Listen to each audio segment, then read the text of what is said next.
End gold buyers, మీ కష్టాల్లో నమ్మకమైన మీ ఆత్మీయ నేస్తం.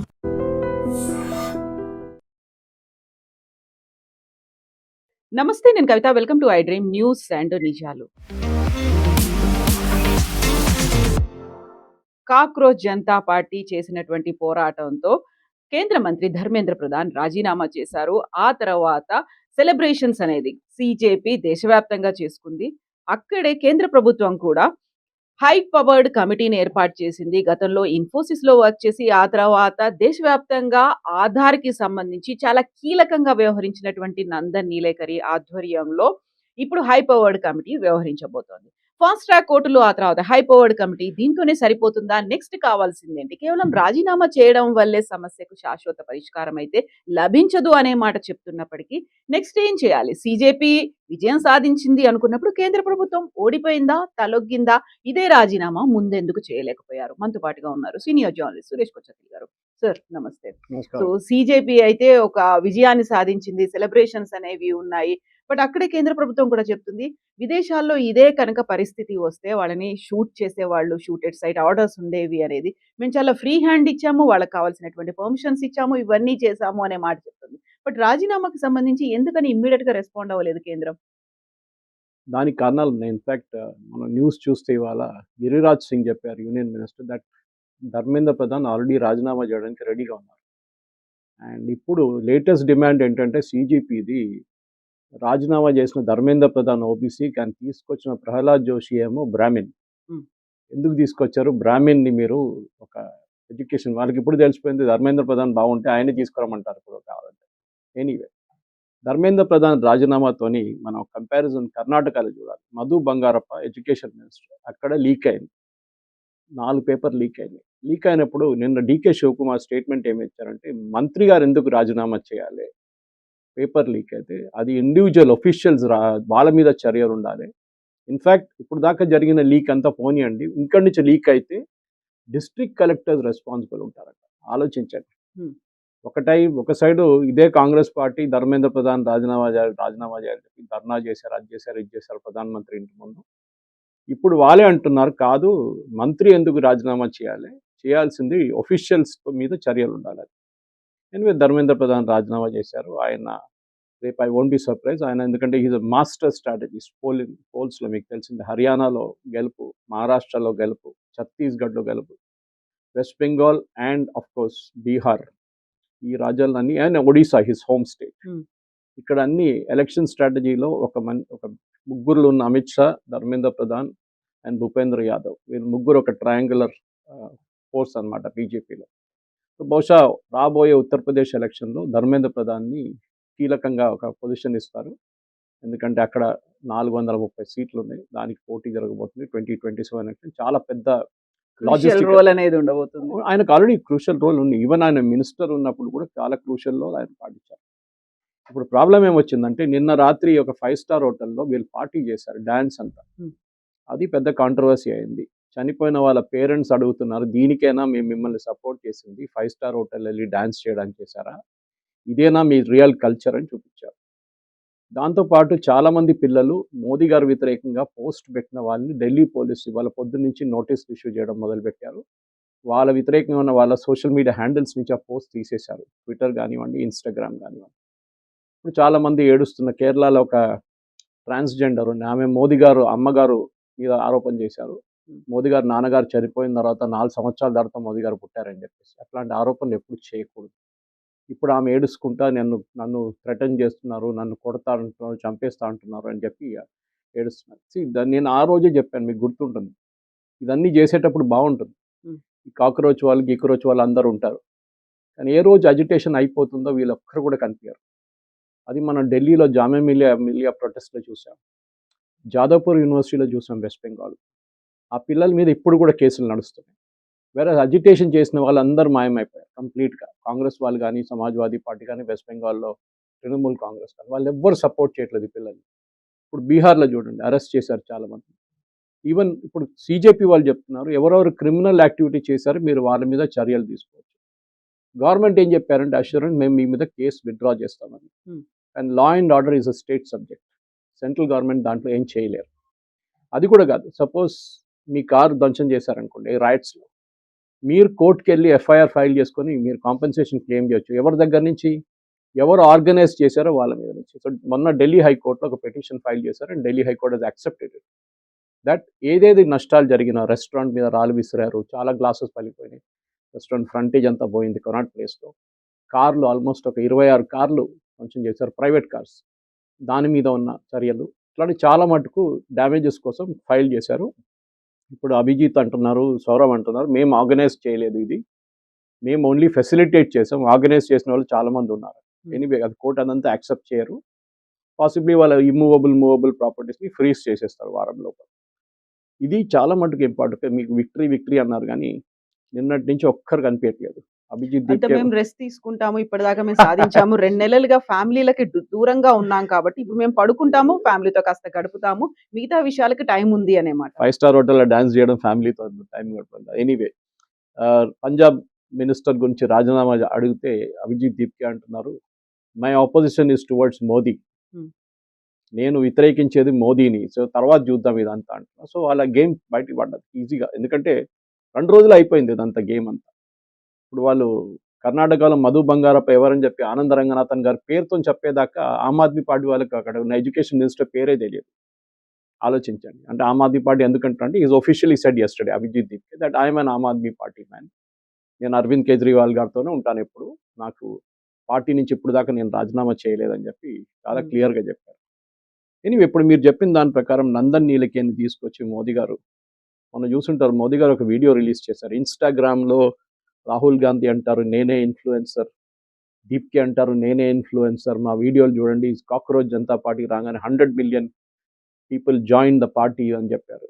మోదీ గారు ఒక వీడియో సెల్ఫీగా తీసుకుని ఒక వీడియో రిలీజ్ చేస్తే 330 మిలియన్ వ్యూస్ వచ్చింది దానికి. అండ్ దాన్ని ఇన్స్టాగ్రామ్ వాళ్ళు when they did social media audit on that, దాంట్లో 95% ఇండియా నుంచి. ఆలోచించండి. సో కాల్డ్ జెన్జీకి తెలిసిపోయింది ఇప్పుడు ఎవరు యాక్చువల్ సపోర్ట్ ఉందని. దాని తర్వాత ఆయన ఒక కంగ్రాచులేటరీ వీడియో రిలీజ్ చేశారు, దానికి 190 నుంచి ఇవాళ పొద్దున వచ్చేదాకా 210 మిలియన్ వ్యూస్ వచ్చింది. అండ్ ఈ రోజు కూడా ఇంకొక reel. So Modi has realized one thing, ఆయన ఫార్మల్గా కూర్చొని మన్ కీ బాత్ చేస్తున్నట్లు వీడియో చేయక్కర్లేదు, just put a video on the front and it will go viral. So Nandan Nilekani కమిటీని ఎందుకు అపాయింట్ చేస్తారంటే మోదీ గారికి నందన్ నీలకేని గారికి చాలా మంచి వర్కింగ్ రిలేషన్షిప్. ఇన్ఫ్యాక్ట్ కాంగ్రెస్ హయాంలో తీసుకొచ్చింది ఆధార్ తీసుకొచ్చారు, కానీ దానికి లీగల్ శాంక్టిటీ లేకుండా, దానికోసం సుప్రీంకోర్టులో స్టే కూడా చేశారు దాన్ని. అంటే పార్లమెంట్లో బిల్ పాస్ చేయకుండా ఒక ఫైనాన్స్ డాక్యుమెంట్ అని చెప్పొచ్చు మీరు, దాన్ని లీగల్ చేసేశారు చిదంబరం గారు, మిగతా అందరు కలిసి, Manmohan Singh so called economies prime minister ఇంత కూడా తెలియదు that it had be passed in the parliament. తర్వాత మోదీ గవర్నమెంట్ వచ్చిన తర్వాత తెలిసిపోయింది ఇది ప్రాబ్లం ఉంది, సుప్రీంకోర్టులో స్టే అయిపోతుంది, వాళ్ళు లీగల్ శాంక్టిటీ తీసుకోవడానికి లోక్సభలో పాస్ చేశారు. అప్పుడు మోదీ గవర్నమెంట్కి రాజ్యసభలో మెజారిటీ లేదు, వాళ్ళు దాని గురించి లోక్సభలో మనీ బిల్గా ప్రెజెంట్ చేసి ఆధార్ని పాస్ చేశారు. That was again Nandan Nilekani's master stroke. దాన్ని వీళ్ళు మళ్ళీ సుప్రీంకోర్టుకి వెళ్ళారు కాంగ్రెస్ వాళ్ళు, సేయింగ్ దట్ మనీ బిల్ ఎట్లా అవుతుందని చెప్పి సుప్రీంకోర్టు దాన్ని కూడా కొట్టిపడేశారు. So it became a legal thing.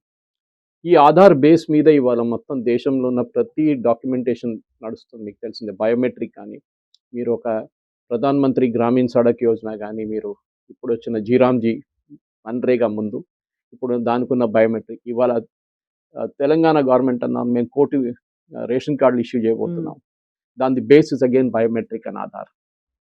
So Nilekani had built up ఆ ఇన్ఫ్రాస్ట్రక్చర్ అన్నమాట. దానికి కావాల్సిన యుఐడిఏ చైర్మన్ కూడా ఉన్నారు, ఆయన యాక్టింగ్ చైర్మన్ ఆ టైంలో. సో ఆయనకు ఆ ఎక్స్పీరియన్స్ ఉంది. ఆయనతో పాటు మనకు తెలిసింది ఐఐటి మెడ్రాస్ డైరెక్టర్ కామకోటి గారు, is Padmashri award. ISRO ex chairman Somanath గారు, Tapan Deka former IB chief, and Anita Karwal former education secretary and logistics expert. పేపర్లు ఇక్కడి నుంచి అక్కడ మూవ్ చేయడంలో ఎట్లా చేయాలని చెప్పి చాలా మంచి ఎక్స్పర్ట్ అండ్ ఒక లాజిస్టిక్స్ ఎక్స్పర్ట్ మనిషి అమిత్ లాల్ మీనా. దీంట్లో డేకా గారి రోల్ చాలా crucial. Is now an ex, అప్పుడు ఆయన ఐబీ చీఫ్ ఉండే పేపర్ లీక్ అయిన టైంలో. అందరు అంటారు ఈ పేపర్ లీక్ అయింది ఇంకెవరో తెలిసింది, ఎవరో విజిల్ బ్లోవర్ చెప్పారు, కాదు, ఐబీ డిటెక్ట్ చేశారు అండ్ ఐబీ గవర్నమెంట్కి ఇన్ఫార్మ్ చేశారు that this paper has been leaked. అప్పుడే దాన్ని ఎగ్జామ్ క్యాన్సిల్ చేయలేకపోయారు, ఎందుకంటే that day morning itself the exam went through. Exam cancel చేస్తే పిల్లలంతా ట్రావెల్ చేస్తున్నారు చాలామంది సిటీస్కి, సో క్యాన్సిల్ చేయకుండా ఎగ్జామ్ నడిపించారు. క్యాన్సిల్ చేస్తే ఇంకా పెద్ద గొడవ అవుతుండే. సో డేకా గారిని కూడా తీసుకున్నారు, ఎందుకంటే ఐపీ ఇన్పుట్ ఉండబోతుంది దీంట్లో చాలా మటుకు. ఇప్పుడు న్యాచురల్లీ 2027కి రాధాకృష్ణన్ కమిషన్ ఇచ్చిన రికమెండేషన్ ఆల్రెడీ వీళ్ళ దగ్గర ఉంది. That is basically computer based test చేయబోతున్నారు. అది 2026లోనే చేయాలండే, కానీ గవర్నమెంట్ అన్నారు దానికి కావాల్సిన ఇన్ఫ్రాస్ట్రక్చర్ మన దగ్గర లేదు, టెస్టింగ్ సెంటర్స్ లేదు. దాంతోపాటు ఎన్టీఏలో పనిచేసి 47 మందిని పంపించేశారు. They are temporary staff on contract. దాంట్లో 95% మంది కాంట్రాక్ట్లు ఉంటారు. కొత్త స్టాఫ్ని తీసుకుంటున్నారు ఇప్పుడు. Mostly they are taking the youngsters, IT bent of mind ఉన్న వాళ్ళని తీసుకోబోతున్నారు. సో 2027 నుంచి ఇట్ విల్ బికమ్ సిబిటి. దానికి కావాల్సిన ప్రాసెస్, దానికి కావాల్సిన డిజిటల్ లాకింగ్, దానికి కావాల్సిన digital security and post exam దానికి కావాల్సిన ఎక్కడ వాల్ట్ ఎక్కడ పెడతారు, ఎక్కడ తీసుకెళ్లి పేపర్లన్నీ ఉంచుతారు, ఎందుకంటే ఇస్ నాట్ ఫిజికల్ పేపర్స్ కదా, ఇదంతా ఓఎంఆర్ షీట్స్ లాగా ఉంటుంది, కానీ it will B computer based test అనమాట. మీరు in fact you can declare the result in about 1 hour's time, 2 hours time, ఈజీగా 1 days వెయిట్ చేయక్కర్లేదు ఐఐటి లాగా. సో ఐఐటి ఎగ్జామ్ ఎక్స్పర్ట్ ఉన్న కామకోటి గారు ఉన్నారు దాంట్లో, నిన్న మాట్లాడుతూ కూడా ఆయన అదే అన్నారు, ఇట్ ఇస్ పాసిబుల్, అంత పెద్ద రాకెట్ సైన్స్ కాదు ఇది, మనం చేయొచ్చు, మేము అది ఆల్రెడీ ఒక రెప్లికబుల్ మోడల్ మన దగ్గర ఉంది జేఈ లాంటిది, దాన్ని ఇంప్లిమెంట్ చేస్తే అయిపోతుంది. ఇక్కడ అన్నిటికంటే పెద్ద ప్రాబ్లం ఏంటంటే కవిత గారు, మన దేశంలో మీరు సెంట్రల్ గవర్నమెంట్ ఒక చట్టం తీసుకొస్తున్నారు, ఇవాళ పార్లమెంట్లో ఇంట్రడ్యూస్ చేస్తున్నారు ఎగ్జామ్ లీకేజ్ గురించి, కానీ education is a concurrent subject. So మీరు చట్టం తీసుకొచ్చిన కానీ కర్ణాటక ఫర్ ఎగ్జాంపుల్ రేపు ఇంప్లిమెంట్ చేయరు కూడా వాళ్ళు, they will say we will not accept. చూడండి ఇప్పుడు జరగబోతుంది అది. ఇదే రాహుల్ గాంధీ, ఇదే సిద్ధరామయ్య వెళ్ళి ఢిల్లీలో అజిటేషన్ చేశారు, కానీ రేపు ఈ లా పాస్ అయితే వీళ్ళంటారు ఇది బీజేపీ వాళ్ళు తీసుకొచ్చిన చట్టం, మేము దీన్ని అంగీకరించము, ఓన్లీ సెంట్రల్ గవర్నమెంట్ ఎగ్జామ్స్కే ఇది ఇప్పుడు అప్లికబుల్ ఉంటుంది. So it defeats the very purpose. కానీ బీజేపీ రూల్ స్టేట్స్లో పాసిబ్లీ మోదీ గారు ప్రెషర్ పెట్టి బీజేపీ ముఖ్యమంత్రులతోని ఇదే లా అక్కడ పాస్ చేపిస్తారు. సో ఇట్ బికమ్ అక్కడ కూడా ఒక చట్టం అయిపోతుంది. ఓకే, సో అది బహుశా జరగవచ్చు, ఎందుకంటే కన్కరెంట్ సబ్జెక్ట్స్లో చాలా మటుకు స్టేట్ గవర్నమెంట్ సెంట్రల్ గవర్నమెంట్ నడిపెట్టుకోండి. ఫర్ ఎగ్జాంపుల్ మీకు CBSE 12th class paper leak అయింది అనుకోండి, who is responsible? Central government. 10th class Telangana subject, తెలంగాణలో జరిగే 10th class board exam paper leak అయింది, ఎవరు responsible? Naturally state government responsible. దీంట్లో మనం చూసాం మన బీఆర్ఎస్ హయాంలో 4 సార్లు పేపర్ లీక్ అయింది, దాంట్లో once it was really confirm leak అయిందని. అప్పుడు కేటీఆర్ గారిని అడిగారు మీడియా, మీరు ఎవరిని యాక్షన్ తీసుకుంటారంటే, నేనెందుకు యాక్షన్ తీసుకోవాలి, గుజరాత్లో 13 సార్లు లీక్ అయింది కదా అంటున్నారు. అంటే మీరు ఇంకొకరిని కోట్ చేస్తారు, వాళ్ళు ఇంకొకరిని కోట్ చేస్తారు, కాంగ్రెస్ హయాంలో 26 సార్లు లీక్ అయింది కదా, నేనెందుకు రాజీనామా చేయాలని చెప్పి ధర్మేంద్ర ప్రధాన్ అడుగుతూ అయిపోతుండే. అదే same logic he used. So రాజీనామాలతోని ఈ ప్రాబ్లమ్ సార్ట్ అవుట్ కాదు, కావాల్సింది మనకి ఏంటంటే చాలా ఎయిర్ టైట్ అనే టెక్నికల్ బేస్డ్, దానికోసం మోదీ గారు చాలా క్లియర్గా చెప్పారు, టెక్నాలజీ బేస్డ్ ఉండాలి ఇప్పటి నుంచి. It should not be like paper based test. ఎప్పటి నుంచో మనం పేపర్ బేస్డ్ ఏ రోజు అవుతుందో ఆ రోజు 100% దెల్ బి లీకేజ్, మీరు ఎంత ప్రయత్నించినా కానీ. ఓకే, బికాజ్ ఒక హ్యూమన్ టెండెన్సీ ఉంటుంది, అది మనం చిన్నప్పటి నుంచి చూస్తున్నాం. మేము 10th క్లాస్లో ఉన్నప్పుడు కూడా, మేము 12thలో ఉన్నప్పుడు కూడా మన నారాయణగూడలో వెళ్ళి ఎవరో రాత్రి అయినా పేపర్ దొరుకుతుందంటే అక్కడ వెళ్ళాం, సైకిల్ వేసుకొని వెళ్ళాం, పేపర్ దొరుకుతుందో లేదో చూద్దామని చెప్పి. లాస్ట్ దొరకలేదు, ఏం లేదు, ఇంటికి వచ్చేసాం బాబు. సో ఆ టెండెన్సీ ఉంటుంది పేపర్ అంటే దీనికి అన్నిటికంటే పెద్ద ఒక చట్టం తీసుకురాబోతుంది మోదీ గవర్నమెంట్, కోచింగ్ సెంటర్స్ వ్యతిరేకంగా. ఇది ఐ థింక్ కోటా లాంటి ప్లేసో లేకుంటే లాతూర్లో ఇప్పుడు జరిగిన లీకేజ్ లాతూర్ నుంచి మొదలైంది మహారాష్ట్రలో, అక్కడ ఉన్న కోచింగ్ సెంటర్స్ కానీ మన దగ్గర ఉన్న ఈ కార్పొరేట్ కాలేజెస్ మీద కూడా చాలా పెద్ద ఒక రెస్ట్రిక్షన్ రాబోతుంది. బహుశా సెంట్రల్ గవర్నమెంట్ ఒక చట్టం కూడా తీసుకొస్తారు ఇప్పుడు, మినిమం 60% మీకు మార్క్స్ లేకుంటే you cannot qualify for NEET are JEE.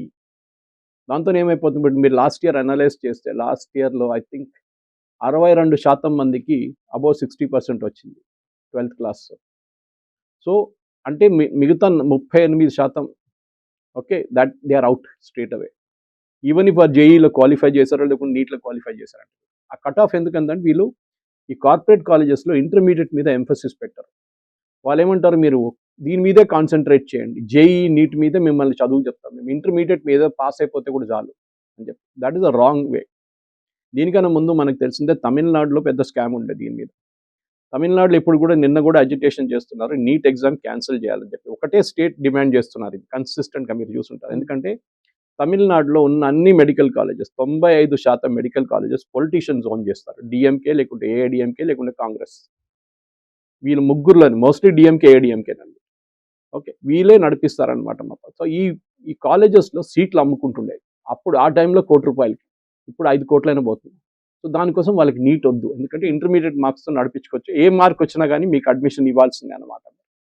ఇది మెయిన్ మన దగ్గర జరిగే ఒక ప్రాబ్లం. కానీ ఈ ఇప్పుడు తీసుకురాబోతున్న చేంజెస్ మనకు తెలియదు. ఈ కమిటీకి ఎంత టైం ఇస్తారో, బహుశా 6 నెలలు ఉండొచ్చు మ్యాక్స్, ఎందుకంటే నెక్స్ట్ 2027 ప్రిపరేషన్స్ ఇప్పుడే స్టార్ట్ చేయాల్సి వస్తుంది అనమాట. ఎస్, మార్పులు చాలా రావాలి, కానీ again my main doubt is state governments ఏం చేస్తారో. వాళ్ళు ఈ చట్టాన్ని మేము రిజెక్ట్ చేస్తున్నాం, మోదీ గవర్నమెంట్ తీసుకొచ్చిన చట్టం మేము అంగీకరించామని చెప్తే the entire purpose will be defeated. Or supreme కోర్టుకి వెళ్ళి ఒక చట్టం దీన్ని గురించి ఛాలెంజ్ చేసి స్టేట్ గవర్నమెంట్స్ కూడా ఇంప్లిమెంట్ చేయాలని చేస్తే then it will be good. Sir ఇప్పుడు ఇదే పని కేంద్ర ప్రభుత్వం ముందే ఎందుకు చేయలేకపోయింది? ఎప్పుడైతే నీట్‌లో పేపర్ లీక్ అనేది జరిగింది, అక్కడ ప్రాపర్‌గా జరగలేదు, బోలెడంత ఆరోపణలొచ్చాయి, ఆ తర్వాత ఆత్మహత్యలు ఇవన్నీ అయ్యాయి. అప్పుడే రెస్పాండ్ అవ్వాల్సి ఉండే కదా! అప్పుడు కనీసం రాజీనామా చేయకపోయినప్పటికి కూడా ఈ హై పవర్డ్ కమిటీయో, ఎక్కడైతే లోపాలు జరుగుతున్నాయో, అవకతవకలున్నాయి, మొత్తం అంతా సిస్టమ్‌ని సెట్ చేయాలి అనుకున్న పని అప్పుడు ఎందుకు చేయలేదు? ఇప్పుడు సీజేపీ 2 నెలలుగా ఆందోళన చేసిన తర్వాత నైతికంగా మేము విజయం సాధించాము, కేంద్ర ప్రభుత్వం ఇప్పుడు ఒక అనివార్యమైనటువంటి పరిస్థితి వచ్చింది కాబట్టి రెస్పాండ్ అయింది. ఒక ఫాస్ట్ ట్రాక్ కోర్టుని ఏర్పాటు చేసింది. హై పవర్డ్ కమిటీని ఏర్పాటు చేసింది. ఈ పని ముందు చేయొచ్చు కదా! 2024లో నీట్ పేపర్ లీక్ అయింది, మనకందరూ తెలిసిందే. అప్పుడు ఎవరు సూసైడ్ చేయలేదు. సూసైడ్ అన్నిటికంటే ఎక్కువ జరుగుతుంది కోటా, రాజస్థాన్లో, where all the coaching centres are there. Last year I think 37 మంది పిల్లలు సూసైడ్ చేసుకున్నారు, not because of NEET, before NEET. And JEE, అక్కడ జేఈ కూడా కోచింగ్ ఉంది మెయిన్గా. సో పిల్లల మీద ఉన్న ప్రెషర్ అది సపరేట్, అది మనం దాని గురించి దీనికన్నా ముందు కూడా మాట్లాడాం. Parents are responsible for it. Okay, unrealised dreams. మీకు 21 లక్షల మంది పిల్లలు నీట్ ఎగ్జామ్ రాస్తున్నారు, సీట్లు 1,32,000. చెప్పండి ఇప్పుడు, దాంట్లో క్వాలిఫై అయింది ఈసారి 11 లక్షల మంది క్వాలిఫై అయ్యారు. అంటే 21 lakhs నుంచి 11 lakh కట్ ఆఫ్ మార్క్ దగ్గర వచ్చారు, 600 ప్లస్ మార్క్స్ దగ్గర. కానీ ఈ 11 లక్షల మందికి సీట్లు వస్తుందా? అది కూడా రాదు.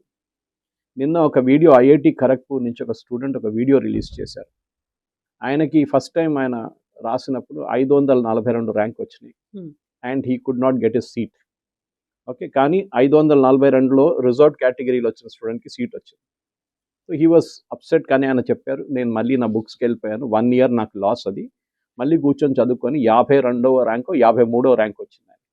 ఆయనకు కావాల్సింది ఏరోస్పేస్, కానీ ఐఐటి మద్రాస్. కానీ 53 ర్యాంక్ వచ్చి, అంటే వేలాది మంది రాసిన తర్వాత కూడా 53 ర్యాంక్లో కూడా ఆయనకు అడ్మిషన్ రాలేదు. So he had to go and take admission in IIT Kharagpur, same subject aerospace. So మనం అడుగుతుంది ఏంటంటే, ఇప్పుడు ఒక పెద్ద డిమాండ్ ఏమొస్తుందంటే మెరిట్ కావాలన్నా ఇది, or you should have non merit based things. ఎందుకంటే కట్ ఆఫ్ మీరు చాలా కిందకి తీసుకొస్తే స్టాండర్డ్ కూడా పడిపోతుంది automatically. Anyway that's a matter of debate, separate debate. ఎందుకంటే ఈ రిజర్వేషన్ పాలసీ కానీ, అంబేద్కర్ గారు 10 సంవత్సరాలు అని చెప్పారు, కానీ ఆ 10 సంవత్సరాలు పెంచుకుంటూ we're at 75+. We still haven't sorted out the issue. Economically based weaker సెక్షన్స్కి రిజర్వేషన్ తీసుకొచ్చాం, అక్కడ కూడా చాలా మటుకు మ్యానిపులేషన్ నడుస్తుంది. There was a case in supreme court last year. ఒక అబ్బాయి వెళ్ళి పర్సనలీ ఆర్గ్యూ చేసి సీట్ తీసుకొచ్చేసాడు, personally in supreme court. That is there in the గూగుల్లో ఉంటుంది, సెర్చ్ చేసి దొరుకుతుంది. ఇప్పుడు జరగబోయేది, మీరు అడిగిన ప్రశ్నకి ఇదెందుకు ముందు చేయలేదంటే చాలా మటుకు దానికి కారణాలు ఉన్నాయి. ధర్మేంద్ర ప్రధాన్ ఇది ఇంప్లిమెంట్ చేశారు, కానీ ఆయన ఇంప్లిమెంట్ చేసిన దాన్ని సిబిటి మోడ్లో తీసుకురావడానికి చాలామంది వ్యతిరేకించారు, especially coaching institutes. And coaching institute influence అంతా స్టేట్ గవర్నమెంట్ మీద ఉంటుంది. మేము దీన్ని we will not accept this computer based test. ఎందుకంటే కంప్యూటర్ బేస్డ్ టెస్ట్ కానీ first level of leakage is out, paper based leakage. చట్టాలు స్టేట్ గవర్నమెంట్ ఇంప్లిమెంట్ చేయనియరు. ఇప్పుడు కూడా నేను చెప్తున్నాను, అది మోదీ గవర్నమెంట్ ఎంత ప్రయత్నం, లక్కీలీ బీజేపీ దగ్గర ఆల్మోస్ట్ 28 స్టేట్, ఐ థింక్ 23, 24లో directly they are ruling. So they can get it done, not an issue, పెద్ద ఇష్యూ కాదు అది. ఓన్లీ తమిళనాడు, కర్ణాటక అండ్ బహుశా హిమాచల్, చిన్న స్టేట్, అది అంత పెద్ద ఇష్యూ లేదు అక్కడ. కానీ కేరళ, ఈ 4 స్టేట్లోనే ఈ ప్రాబ్లం రాబోతుంది. వీళ్ళు ఇంప్లిమెంట్ చేయకపోతే then they will depend on the local laws అన్నమాట. కానీ పిల్లలకి మనం కావాల్సింది, కవిత గారు మనకు తెలిసిందే, పిల్లలు మన దేశంలో ఇప్పుడు ఎగ్జాంపుల్ ఇచ్చాను, ఐఐటి కూడా అంతే, 17 లక్షల మంది రాస్తారు, seats are very less. IAM 1% success, 1 to 2%. అప్పుడు ఎప్పుడు ఉంటుంది ఈ ప్రెషర్? ఎందుకంటే కాలేజెస్ అండ్ స్కూల్స్ వాళ్ళ కోచింగ్లో, వాళ్ళ మెథడాలజీలో వాళ్ళు చదువు చెప్పట్లేదు. దానికోసం ఈ సోకాల్డ్ కార్పొరేట్ కాలేజెస్ వచ్చారు, వాళ్ళు దాని మీదే కాన్సన్ట్రేట్ చేస్తున్నారు, జేఈ. వాళ్ళ దగ్గర కూడా success rate is only about 5%. కానీ వాళ్ళు ఫుల్ పేజ్ యాడ్లు వేసుకుంటారు, కోట్లు సంపాదిస్తారు. Last year somebody was telling me Rajasthan కోటాలో కోచింగ్ బిజినెస్లోని 24,000 కోట్లు సంపాదించారు. Only in single city, of course they have multiple affiliations across the country అన్నమాట. ఆలోచించండి, that is a business. Sudden గా మోదీ గారు బిజినెస్ ఆపేస్తే then what will happen? For example, ఈ కమిటీ రికమెండ్ చేస్తారు కోచింగ్ సెంటర్స్ మీద they should be centre wise result publication. Kota నుంచి ఎంతమంది క్వాలిఫై అయ్యారు, లాతూర్ నుంచి ఎంతమంది క్వాలిఫై అయ్యారు, హైదరాబాద్ నుంచి ఎంతమంది క్వాలిఫై అయ్యారు, సిద్దిపేట నుంచి ఎంతమంది qualify, you will suddenly see a huge difference. అంటే ఈ కోచింగ్ సెంటర్ మాఫియా ఎక్కడ ఉంది? ఎందుకంటే ఈ కేసులో కూడా మనం చూసాం, ఈ లీక్ చేసిన వాళ్ళు డైరెక్ట్ అమ్మింది ఫస్ట్ ఇండివిజువల్స్ కాదు, they sold it to coaching centres. Coaching centre హెడ్స్కి అమ్మారు, కాలేజెస్కి, వాళ్ళు దాన్ని డిస్ట్రిబ్యూట్ చేసుకున్నారు వాళ్ళకి. ఎందుకంటే వాళ్ళకి ర్యాంక్స్ కావాలి, ఫుల్ పేజ్ యాడ్లు వేయాలి కదా వాళ్ళకి, అప్పుడు కదా నెక్స్ట్ ఇయర్ వచ్చాయి వాళ్ళకి అడ్మిషన్, మళ్ళీ కోట్లు అక్కడి నుంచి వస్తాయి. సో ఆ మాఫియాని కట్ ఆఫ్ చేస్తే బహుశా Nandan Nilekani is very tough with such things. ఆయన చేయాల్సింది ఈ కోచింగ్ మాఫియాని మీరు ముందుకు కానీ సొల్యూషన్ ఏంటి దానికి? పిల్లలు మళ్ళీ ఎగ్జామ్ రాయాల్సిందే కదా. అంటే కాలేజెస్ వాళ్ళ కోచింగ్ ఇంప్రూవ్ చేయాల్సి వస్తుంది. ఎందుకంటే మన దగ్గర పుట్టంగానే పిల్లలు అమ్మాయినో అబ్బాయినో నీట్లో జేఈ పంపి డిసైడ్ చేసుకుంటారు కేజీ క్లాస్ నుంచి. అది ప్రాబ్లం మన దగ్గర, ఎస్పెషల్లీ తెలుగు స్పీకింగ్ స్టేట్స్లో. If you go to Kerala, మా దగ్గర నర్సింగ్కి ఎక్కువ డిమాండ్ ఉంది. ఓకే, మీరు you will always think why nursing. మన దగ్గర ఇక్కడ హైదరాబాద్లో ఎంతో మంది కేరళ నుంచి వచ్చే అమ్మాయిలు ఇక్కడ నేర్చుకుంటున్నారు, నర్సింగ్ నేర్చుకుంటారు. అది వాళ్ళ ప్రయారిటీస్ ఉంటుంది సపరేట్. ఇక్కడేమో ఇంజనీరింగ్ చేసి యూఎస్కి వెళ్ళాలి. ఈ ఉన్న దానికి మార్పులు మోదీ గవర్నమెంట్ తీసుకొస్తున్నాయి చూడండి, దాన్ని ఇంప్లిమెంట్ చేయాలంటే చాలా మటుకు ఒకటి టెక్నాలజీ బేస్డ్ సొల్యూషన్స్ కావాల్సి వస్తుంది. మీరు ఫర్ ఎగ్జాంపుల్ మణిపూర్లో, మిజోరాంలో మీరు ఎగ్జామ్ ఎట్లా కండక్ట్ చేస్తారు? What is the sanctity for the exam? ఎవరు ఓవర్సీ చేస్తున్నారు ఎగ్జామ్ని? మీరు సీసీటీవీ పెడతారు, ఇంపర్సనేషన్ జరుగుతుందా? మీరు దుబాయ్లో సెంటర్ పెట్టారు, ఎవరు కంట్రోల్ చేస్తున్నారు దాన్ని? ఇది వన్ సెంటర్ కాదు కదా, ఒకటే ప్లేస్లో ఒక 50,000 మంది కూర్చొని ఎగ్జామ్ రాస్తుంటే మీరు సూపర్వైజ్ చేయొచ్చు. ఎక్కడో దీన్ని మ్యానిపులేషన్ చేసి వెనక నుంచి టీచరో ఎవరైనా ఆన్సర్ చెప్పుకుంటూ పోతే then the entire system is compromised. Last year I think చాలా మందిని ఇంపర్సనేషన్లో పట్టుకున్నారు. బీహార్లో మొన్న జరిగిన ఒక స్టేట్ గవర్నమెంట్ ఎగ్జామ్లో 11 మందిని పట్టుకున్నారు ఏఐ బేస్డ్ టూల్స్ యూజ్ చేసి. అది యూజ్ చేయాల్సి వస్తుంది, బయోమెట్రిక్ యూజ్ చేయాల్సి వస్తుంది, బ్లూటూత్ డివైసెస్, అది ఇంకొక ప్రాబ్లం. కానీ సిబిటీలో ఇదంతా కొంచెం చాలా తగ్గిపోతాయి. ఎందుకంటే మీ కంప్యూటర్లో ఉన్న క్వశ్చన్స్ మీ పీసీ మీద కనిపిస్తుంది, నెక్స్ట్ పీసీలో డిఫరెంట్ క్వశ్చన్స్ ఉంటుంది, జంబుల్డ్ అప్ ఉంటుంది అంత. సో ఈ టెక్నాలజీ వైజ్ అదన్నీ చేయొచ్చు, కానీ దానికి అన్నిటికీ ఒక హ్యూమన్ ఇంటర్ఫియరెన్స్ ఉంది. మా కొడుకు మా కూతురికి అడ్మిషన్ కావాలని దానికి నేను 25 లక్షలు ఖర్చు పెట్టి పేపర్లు కొనుక్కుంటాను, వాళ్ళ మైండ్ సెట్ ఆలోచించండి. Okay, that merit should be the main criteria. Merit లేకుండా మీరు పోతే మళ్ళీ ఇది మొత్తం కంప్లీట్గా డైల్యూట్ అయిపోతుంది. మీరు చూస్తున్న పీజీ సీట్లు చూస్తున్నారు, ఇప్పుడు కూడా పీజీ సీట్లు 35,000 ఉండే మెడిసిన్లో, ఇప్పుడు 73,000 అయిపోయింది. Next year it will B 85,000. ఆలోచించండి, దీనికన్నా ముందు లేకుంటుండే, ఇప్పుడు పీజీ సీట్స్ వేకెంట్గా పడింది, which is a criminal waste. ఎందుకంటే క్వాలిఫై చేయలేకపోతున్నారు ఎగ్జామ్లో. మీన్స్ వాళ్ళ స్టాండర్డ్, వాళ్ళు ఎంబీబీఎస్ చేసినప్పుడు ఉన్న స్టాండర్డ్ నుంచే వాళ్ళకి చాలా మటుకు ప్రాబ్లం వచ్చేస్తుంది. ఇంకోటి అంటే ఇన్ సర్వీస్ డాక్టర్స్కి ప్రిఫరెన్స్ ఇస్తున్నారు కొన్ని స్టేట్స్లో. అది కోర్ట్స్ కూడా కరెక్ట్ తప్పట్లేదు, correct, it's good thing to have in service doctors also అన్నారు. ఇదన్నీ ఈ సిస్టమ్ మన దగ్గర ఇప్పుడున్న కవిత గారు, మన దగ్గర ఉన్న రేషియో ఏంటంటే 1:1,000 డాక్టర్స్ ఉన్నారు మన దగ్గర, which is WHO standard. WHO set చేసిన స్టాండర్డ్ అంటే 1:1,000 ఉంటే ఇట్స్ ఎ గ్రేట్ థింగ్. కానీ మన దగ్గర కొన్ని స్టేట్స్లో 1:452 కూడా ఉన్నారు, కేరళ అండ్ తమిళనాడు, అక్కడ డాక్టర్లు ఎక్కువ. ప్రాబ్లం ఏంటంటే ఈవెన్ అమంగ్ డాక్టర్స్ కూడా మనం ఓన్లీ టెస్ట్ గురించి ఆలోచిస్తున్నాం. కానీ టెస్ట్ పాస్ అయ్యి 5.5 సంవత్సరాలు, 5 years and then half year of internship అంత హౌస్ సర్జన్సీ చేసిన తర్వాత వీళ్ళు బయటకు వచ్చి వీళ్ళకి వచ్చే జీతం 25,000 రూపాయలు, 15 నుంచి 25,000 రూపాయలు. ఒక ఆర్డినరీ ఏం చెప్తారు డేటా ఎంట్రీ ఆపరేటర్కి దానికన్నా ఎక్కువ వస్తుంది. ఇది ప్రాబ్లం అన్నమాట. దెన్ ఎంబీబీఎస్ ఎవ్వరు పట్టించుకోరు. So you have to do PG. పీజీలోనే మళ్ళీ వస్తుంది, ఒక్కొక్క స్పెషలైజేషన్లో మీరు చూస్తారు, ఒక్కొక్క హాస్పిటల్లో ఇక్కడ ఉన్న డిఎన్బి కోర్సెస్ కోసం ఒక్క సీట్ ఉంటుంది, పల్మనాలజీ 1 seat, ఆర్థోపెడిక్స్ 2 seats. మీరు ఎట్లా కాంపీట్ చేస్తారు చెప్పండి? The problem is that. రెండవది ఫ్యాకల్టీ రిక్వైర్మెంట్. మీరు పెంచుకుంటూ పోతే ఫ్యాకల్టీ ఎక్కడి నుంచి ఉంటారు? ఎస్పెషలీ మెడిసిన్లో it's a big problem faculty. మీరు అన్ని ఇన్స్టిట్యూట్లు ఐఐటీ లెవెల్కి రారు, జేఈలు చూస్తే కూడా, ఇంజనీరింగ్లో కూడా కొన్ని ఇన్స్టిట్యూట్స్ ఉంటే they will not even qualify for that standard. ఇదన్నీ మనకు ప్రాబ్లం వస్తుంది అన్నమాట. చాలా మటుకు ఇన్స్టిట్యూట్స్ని లాస్ట్ 5 సంవత్సరాల్లో అప్గ్రేడ్ చేశారు. ఈ అప్గ్రేడ్ చేసిన ఇన్స్టిట్యూట్లు ఇప్పుడు కూడా పేరెంట్ ఇన్స్టిట్యూట్తో కంపేర్ చేస్తే ఎక్కడ లేరు. అది ప్రాబ్లం. సో టాప్ 5 అంటారు ఐఐటీలు ఎప్పుడు కూడా. ఖరగ్పూర్ కానీ, కాన్పూర్ కానీ, ఢిల్లీ కానీ, బాంబే కానీ, మెడ్రాస్. మిగతా కొత్త ఐఐటీలు అంటే వాళ్ళు ఇప్పుడు వద్దు, మాకు తర్వాత చూసుకుందాం, ఇది ఫస్ట్ 5 మాకు ఇది కావాలి admission. That is where the problem is come. కానీ ఇట్స్ గుడ్ మూవ్. ఎందుకంటే దీని తర్వాత ఈ స్ట్రక్చరల్ చేంజెస్ ఎన్టీఏలో తీసుకురావాల్సిందంటే, ఎన్టీఏ ఇది ఒక్కటే ఎగ్జామ్ కాదు వాళ్ళు కండక్ట్ చేసి, చాలా ఎగ్జామ్స్ కండక్ట్ చేస్తారు, జస్ట్ లైక్ యూపీఎస్సీ. సో ఆ స్ట్రక్చరల్ చేంజెస్ కూడా ఎన్టీఏలో ఏం తీసుకొస్తారు చూడాల్సింది. గవర్నమెంట్ మార్పులు అనేది it's a constant process. Charles Darwin చెప్పినట్లు అడాప్షన్ ఇస్ బిగ్గెస్ట్ ఫార్మ్. మీరు అడాప్ట్ చేయకపోతే యూ విల్ డై. ఎవల్యూషన్ లో పార్ట్ అది. It's a part of it. మీరు 30 సంవత్సరాల ముందు చూసిన ఎగ్జామ్ కాదు ఇప్పుడు ఉన్నది. 30 సంవత్సరాల ముందు మన దగ్గర ఎంట్రన్స్ ఎగ్జామ్ లేకుండే. We're going purely on based on marks. దాని తర్వాత మార్పులు వచ్చాయి. మన దగ్గర ఎంసెట్ ఉండే. ఇప్పుడు ఎంసెట్లో ఇంజనీరింగ్ వెళ్ళిపోయింది, మెడిసిన్ వెళ్ళిపోయింది, ఇంజనీరింగ్ మిగిలిపోయింది. సో దాని ఇంపార్టెన్స్ తగ్గిపోయింది. కాలేజెస్ ఇప్పుడు ఎంసెట్ గురించి అసలు మాట్లాడలేదు. So this is where the entire process is coming అన్నమాట. మనం ఎవల్యూషన్ చేస్తూనే ఉండాలి. సరే మీరు ముందు ఎందుకు చేయలేదంటే, that is a political decision. రాజీనామా చేయలేదో వచ్చేసి ఇప్పుడు ఆయన చేసిన తర్వాత కూడా ఏమైనా అవుతుంది? Nothing will happen. ఓకే, ఎందుకంటే డికే శివకుమార్ గారు చెప్తున్నారు, minister is not responsible, it is the bureaucrats who are responsible అంటున్నారు. పంజాబ్లో అయితే లీక్ అయింది కానీ నేను యాక్సెప్ట్ చేయను అంటున్నాడు మంత్రి. సో డిఫరెంట్ స్టేట్స్లో మీరు ఆల్రెడీ చూస్తున్నారు డిఫరెంట్ లెవెల్స్ ఆఫ్ అప్రోచ్. మనకు స్టాండర్డైజ్ అప్రోచ్ తీసుకురావాల్సింది. మంత్రులు రాజీనామా చేయక, లాల్ బహదూర్ శాస్త్రి గారు రైల్వే యాక్సిడెంట్ జరిగిన తర్వాత రాజీనామా చేశారు, కానీ ఆయన రాజీనామా చేసిన తర్వాత కూడా చాలా యాక్సిడెంట్ జరిగింది. సిస్టమ్ సెటప్ చేయాలి. లాస్ట్ 2-3 సంవత్సరాలు మీరు చూస్తే we didn't have any major rail accident. ఎందుకు? We brought in Kavach, anti collision device తీసుకొచ్చాం. అది చేయాలి మనం. అది కాకుండా మంత్రి రాజీనామా చేయాలంటే ఇవాళ అశ్విని వైష్ణవ్, రేపు ఇంకొకరు వస్తారు, ప్రహ్లాద్ జోషి గారు వచ్చారు, మళ్ళీ ఏదైనా లీక్ అయితే ప్రహ్లాద్ జోషి గారు రాజీనామా చేస్తారు. దాంతో ప్రాబ్లం ఆగిపోదు. ఆ ఫ్రేమ్ వర్క్ ఉండాలి మన దగ్గర. ఆ ఫ్రేమ్ వర్క్ కోసమే వీళ్ళని తీసుకొచ్చారు మోదీ గారిని. చూడాల్సింది వీళ్ళు ఏం రికమెండేషన్స్ ఇస్తారో. ఇంప్లిమెంటేషన్స్ ఎలా ఉంటాయి? నేషనల్ ఎడ్యుకేషన్ పాలసీ అనేది తీసుకొచ్చిన తర్వాత స్కిల్ డెవలప్మెంట్ కోసమో, నాలెడ్జ్ అనేది ఎలా డెవలప్ అవ్వాలి, వీటన్నిటి కోసం రికమెండేషన్స్ ఉన్నాయి. వాటిని ఎన్ని స్టేట్స్ ఫాలో అవుతున్నాయి? దీని మీద ఒక ఈ విజిలెన్స్ అనేది ఏదో ఉందా, మానిటరింగ్ ఉందా, అది ఇంప్లిమెంట్ అవుతుందా లేదా, ఎవరు చూస్తారు? ఈ ప్రాబ్లం ఏంటంటే మనలాగానే there are 2 other countries same problem ఉన్నది. సేమ్ ప్రాబ్లం కాదు, సేమ్ ఎగ్జామ్ ప్రెషర్ ఉన్నది. ఒకటి చైనా అని ఒకటి జపాన్. వాళ్ళకు కూడా ఒక నేషనల్ ఎంట్రన్స్ ఎగ్జామ్ ఉంది. చాలా పెద్ద, చైనాలో 1 నెల ముందు జరిగింది అది.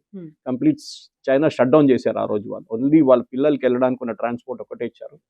పేరెంట్స్ వాళ్ళు కూర్చోడానికి కొన్ని హోటల్స్లో అకామిడేషన్ ఇచ్చారు, పక్కన ఉన్న హోటల్స్లో. చాలా చేశారు వాళ్ళు అట్లాంటి.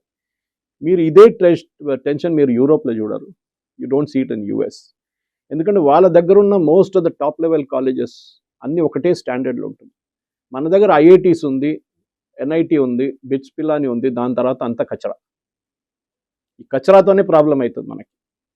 ఇది మన దగ్గర హైదరాబాద్ చుట్టుపక్కల 180 కాలేజీలు ఎంత ఉందో అంటారు. ఇప్పుడు 90 పనిచేస్తుంది అంటున్నారు. రియంబర్స్మెంట్ రాకుండా చాలా బంద్ అయిపోయింది అంటున్నారు. ప్రాబ్లం ఏంటంటే ఈ కాలేజెస్ని మీరు పైకి తీసుకొస్తేనే మీరు కాంపిటీషన్ పెట్టచ్చు. ఎందుకు ఐఐటి మెస్రా ఒక టైంలో బిఎస్ వాళ్ళు అప్గ్రేడ్ చేసి ఐఐటి ఎట్లా చేశారు దాన్ని, బిహెచ్. ఇట్లాంటి చాలా కాలేజ్ని అప్గ్రేడ్ చేయొచ్చు మీరు, కానీ ఆ స్టాండర్డ్కి రాలేదు. అప్పుడేమవుతుంది, నంబర్ ఆఫ్ సీట్స్ పెరిగిపోతుంది. 132 నుంచి రేపు 5 లక్షలు అయితే chances of qualifying is more. కానీ ఇప్పుడు మీరు యూఎస్ చూస్తే అదే వాళ్ళ advantage. They have all good colleges. వాళ్ళ దగ్గర కూడా సబ్ స్టాండర్డ్ ఉంది. కానీ మన దగ్గర ఏంటి, చాలా 90% is sub standard, 10% is IIT. దీన్ని మనం we have to bring it up. రెండోది, మన దగ్గర మీరు చెప్పినట్లు స్కిల్ ఎడ్యుకేషన్ అనేది లేదు. ఇప్పుడు కూడా మనకు కావాల్సింది ఐటీఐలు. చాలా ఐఐటీలు అయిపోయినాయి, చాలా. ఇంకా ఇట్స్ గెటింగ్ డైల్యూటెడ్ స్టాండర్డ్స్. ఐటీఐలు తీసుకురండి, ఐటీఐని అప్గ్రేడ్ చేయండి. That is very important. Technical education, ఎందుకంటే మన అందరికీ మన ప్రాబ్లం ఏంటంటే, ఒక ఎలక్ట్రీషియన్ గారు అంటే ఎలక్ట్రీషియన్ పని నేను చేయను, నాకు ల్యాప్టాప్ కావాలి, నాకు చిన్న చూపు తక్కువ ఉంటుంది. నేను నేను నా పెళ్లి అయినప్పుడు రేపు ఏం చెప్పుకుంటే, ఎలక్ట్రీషియన్ చెప్తే నాకు అమ్మాయి ఇవ్వరు నాకు. ఇది వాళ్ళ లాజిక్ అన్నమాట. పేరెంట్స్ కూడా అంతే, నేను అబ్బాయి ఐటీ చేశాడు, ఏం చేశాడు ఐటీ తర్వాత అడగకండి. దిస్ ఇస్ ఆ లెవెల్లో. ఎందుకంటే ఇప్పుడు ఒక టెక్నీషియన్, ఒక ఎలక్ట్రీషియన్ కానీ, కార్పెంటర్ కానీ నాకు మీకన్నా ఎక్కువ సంపాదిస్తారు. వాళ్ళు రియలీ వర్క్ హార్డ్ అనమాట, ఏసీ మెకానిక్స్ కానీ. కానీ దానికి మన దగ్గర దర్ ఇస్ హిస్టారిక్లీ ఒక లో లెవెల్ జాబ్గా చూసుకుంటారు దాన్ని. జిహెచ్ఎంసీలో పనిచేస్తున్న మన డీసీలో ఒక రిపోర్ట్ వచ్చింది టైమ్స్లో కూడా, వాళ్ళకి జీతం 65,000 రూపాయలు అంట. ఇది అండ్ ఐ రియలీ అప్రిషియేట్. కష్టపడి పనిచేస్తారు రోడ్డు మీద పొద్దున్న సాయంత్రం దాకా. 65,000 ఇవ్వండి, నో ప్రాబ్లం. అదే టైంలో జిహెచ్ఎంసీలో డేటా ఆపరేటర్ చేస్తున్న, అది కూడా temporary posting, okay, contract job, వాడికి 35,000 జీతం. ఆలోచించండి. So we have got our priorities totally skewed, completely skewed అయిపోయింది మన ప్రయారిటీస్. దాన్ని మార్చాలి ఇప్పుడు. దానికి మనం కావాల్సింది అంటే టెక్నికల్ ఎడ్యుకేషన్ ఇంప్రూవ్ చేయాలి. ఓకే, ఓ పాత ఫియట్ కార్ వేసుకొని ఐటీఎల్ నేర్పించడం కాదు, ఫియట్ కార్ పోయింది ఇప్పుడు. Now you come to the age of EV. మీరు పిల్లల్ని ఆ ట్రైనింగ్ ఇవ్వండి అని చెప్తున్నాను. ఎంతో they will be lakhs and lakhs of jobs EV ఫీల్డ్లో రాబోతుంది. కానీ are we ready for it? లేదు, మన దగ్గర మ్యాన్ పవర్ లేరు. అది పెద్ద మీరు ఏ కంపెనీ దగ్గర అడగండి, వాళ్ళంటారు మా దగ్గర మ్యాన్ పవర్ లేరు, మేము తీసుకొని ట్రైన్ చేయాల్సి వస్తుంది వాళ్ళు. That is first correction. I think దీని తర్వాత మోదీ గవర్నమెంట్ చేయాల్సింది అది. ప్రధాన మంత్రి కౌశల్ యోజన ఎందుకు ఫ్లాప్ అయిందంటే this is because of this reason. State గవర్నమెంట్కి అప్పగించారు, state governments didn't take it seriously. వాళ్ళు ఫండింగ్ ఆపేశారు, ఫండింగ్తో అన్నీ ఆగిపోయింది. ఇక్కడే అక్కడ పెద్ద మార్పులు. Because once you sorted out JEE is only 1,32,000 కవిత గారు. మన పాపులేషన్ అంతా, మన యంగ్స్టర్స్ పాపులేషన్ అంతా, మనకు కావాల్సిన base is 99% is this below the radar. వాళ్ళ టెక్నికల్ ఎడ్యుకేషన్ మనం పెంచుకోవాలి. Of course there is commerce stream ఉంది, మైక్రోబయాలజీ స్ట్రీమ్ ఉంది, ఫార్మా స్ట్రీమ్ ఉంది. They are people going in to that also. చాలా పెద్ద డిమాండ్ ఉంది pharma field. Thank you so thank you much. Very much.